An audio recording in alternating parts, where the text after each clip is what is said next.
जैसा कि हम सब जानते हैं, दिल्ली में इस समय प्रदूषण बढ़ रहा है, प्रदूषण के स्तर बढ़ रहे हैं, AQI भी बढ़ रहा है। दिल्ली में बहुत सख्ती से एंटी पोल्यूशन मेजर्स को डिप्लॉय किया जा रहा है, चाहे डस्ट कंट्रोल की ड्राइव्स हैं। हमने 99 टीम्स बनाई हैं जो पूरी दिल्ली में अलग अलग जगह पे कंस्ट्रक्शन साइट्स पे जो सारे डस्ट कंट्रोल मेजर्स हैं उनको चेक कर रही हैं। दिल्ली में 325 से ज्यादा एंटी स्मोक गन्स को डिप्लॉय करने का प्रोसेस शुरू हो गया है। दिल्ली में आज के दिन में चाहे PWD हो चाहे MCD हो, अपने सारे रिसोर्सेज लगाकर दिल्ली में प्रदूषण रोकने का काम चल रहा है। लेकिन आनंद विहार एक ऐसा इलाका है जहां पर, क्योंकि ये दिल्ली और यूपी के बॉर्डर पर है, यहां पर दिल्ली के बाहर से भी बहुत सारी बसेज आती हैं। पास में कौशाम्बी का बस अड्डा भी है। आनंद विहार एक ऐसा हॉटस्पॉट है जहां पर दिल्ली में हाईएस्ट AQI लेवल होता है। इसीलिए आज यहां पे दिल्ली के पर्यावरण मंत्री गोपाल राय जी और मैं यहां पे व्यक्तिगत तौर पे खुद आए हैं आनंद विहार में जो सारे पोल्यूशन कंट्रोल मेजर्स हैं उनका जायजा लेने के लिए।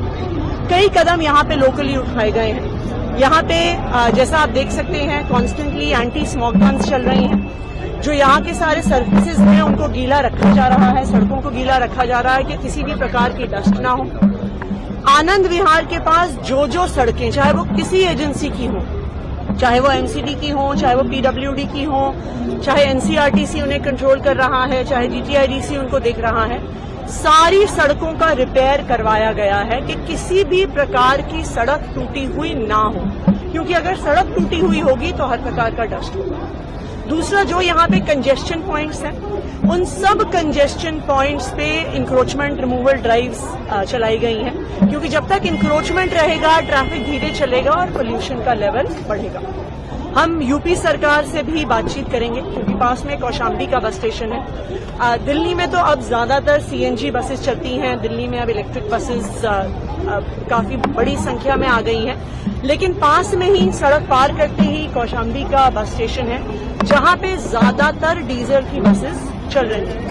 तो अभी हम उत्तर प्रदेश की सरकार को भी रीच आउट करेंगे कि वहां पर भी अगर पोल्यूशन कंट्रोल मेजर स्ट्रांगली लगाए जाए तो उसका दिल्ली पे भी असर पड़ेगा। क्या क्या कारक बॉर्डर है, आप बॉर्डर है, खासतौर से आनंद विहार कंट्रीब्यूशन होगा यहाँ पे, ये वही एलिमेंट्स कौन कौन से हैं जो इतना ज्यादा सबसे पोल्यूशन इसी जगह पर होता है? देखिए, एक सबसे बड़ा एलिमेंट यहाँ पर है कि आनंद विहार बस अड्डे में सिर्फ दिल्ली की नहीं बाकी स्टेट से भी, खासकर से यूपी से भी बसेस आती हैं। तो एक पोल्यूशन यहाँ पे बहुत ज्यादा बसेस के आवागमन की वजह से होता है। दूसरा, यहाँ पे NCRTC की कंस्ट्रक्शन भी चल रही है। एक बड़ी कंस्ट्रक्शन साइट RRTS जो बन रहा है उसकी वजह से भी प्रदूषण होता है। तो क्योंकि यहाँ पर आनंद विहार बस अड्डा है, अब ऑब्वियसली आप बसेस की आवाजाही नहीं रोक सकते हैं, इसलिए आनंद विहार की लोकेशन पर हम बहुत strict anti pollution measures deploy कर रहे हैं, चाहे स्मोक गन्स हो, चाहे कंस्ट्रक्शन साइट्स पे सारे डस्ट कंट्रोल मेजर्स का यूज करना। कहीं पर भी सड़क अगर टूट रही है तो सड़क को रिपेयर किया जा रहा है। कहीं पर भी इंक्रोचमेंट नहीं होने दिया जाएगा कि वहां पे ट्रैफिक बढ़ जाए। हम उम्मीद करते हैं कि दिल्ली वाले अगर हमारा साथ देंगे, और हम उम्मीद करते हैं कि अगर यूपी सरकार, केंद्र सरकार सब मिलकर साथ आएंगे, तभी दिल्ली में इस प्रदूषण की समस्या का समाधान हो सकता है।